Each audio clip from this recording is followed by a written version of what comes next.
प्रथम थर पर सालेपुर कॉलेज पड़िया पारादौड़ कूद प्रतियोगिता अनुष्ठित होउछि।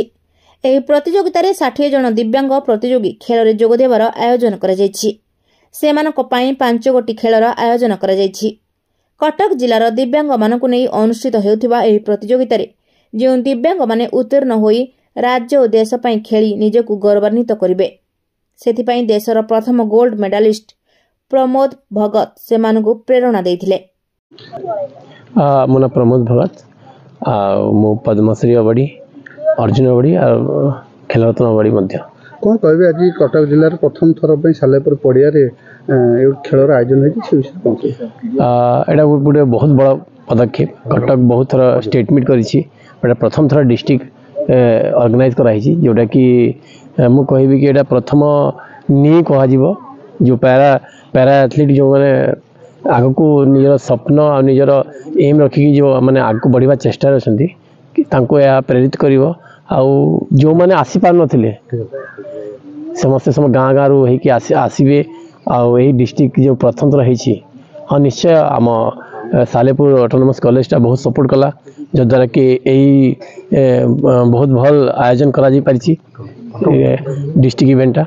निश्चय मुझे कहबी कि जो state Angul district sorry Salepur district Cuttack जिला सालेपुर ब्लॉक कटक डिस्ट्रिक्ट जो पैरालंपिक एसोसिएशन अच्छी से निश्चय गोटे बहुत बड़ा पदक्षेप नहीं प्रथम थर। निश्चय मुझे आशा करी कि आगामी दिन मध्य कंटिन्यू चलो आम बहुत गुड़ा पैरालंपियन एंड पैरा एथलीट जो कि स्टेट आमर देश और राज्य पर सुनाम आने से चेष्टा रही बहुत सहायक हम मोपाई कि एटा प्रथम थर भी मत जहाँ ओडिशा प्रथम थर डिस्ट्रिक्ट इवेंट कराई एटा प्रथम थर कटक डिस्ट्रिक्ट रे ऑर्गेनाइज होगी सालेपुर ब्लॉक रे आयोजित होती। मुझे अशेष धन्यवाद देवी प्रभाकर राव आ देवमृत को जो मैंने कि कठिन परिश्रम करी यहाँ सफल कर लगी। निश्चय मुझे आशा करुँच सफल हे आ बहुत डिसेबल पिला उपाध्याय हेबे आगामी दिन में से माने जमती आम पाई सुनाम आनिबे ओडिशा पाई निज डिस्ट्रिक्ट पाई से दिगरे अग्रसर रहिबे। नमस्कार, सुश्री प्रमिला सिंह मु महांगा कटक महांगा ब्लॉक रु आसी अछि।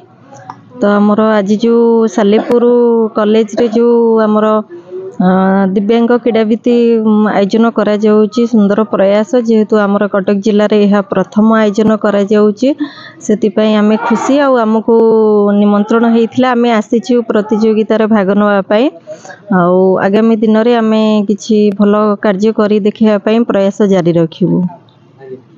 मु जितेंद्र बेहरा पारास प्रशासन कटक मो सेक्रेटरी।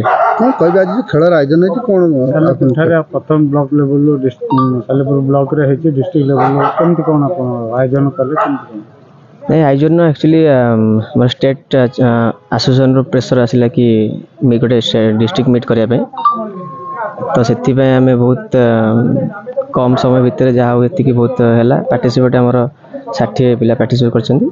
ये कौन कौन खेल रही है? एथलेटिक रही एथलेटिक रे javelin throw shot put discus throw 100% 200 race अछि यही 5टी रही कौन भाबु कि ग्रामांचल मानक जो ब्लॉक लेवल ले जो है डिस्ट्रिक्ट लेवल एटा केते पिला मानन को सहायता करियो? हां ये एक्चुअली हमर लक्ष्य सेटा पारास प्रशासन कटक डिस्ट्रिक्ट लक्ष्य सेटा सब ग्रामांचल प्रति ब्लॉक रु पिला हमें पारास दिव्यांग पिला जे चाहउछन कि करि परिबन कि जीवन तो से माने तांकु ही हमर प्रोत्साहन देबा पई हम एटा लक्ष्य मोर आम टीम रो टोटल बहुत बहुत धन्यवाद आम टीम के बहुत कष्ट कर। सालेपुर महेश्वर बेहरा रिपोर्ट ज्योति प्रभा न्यूज।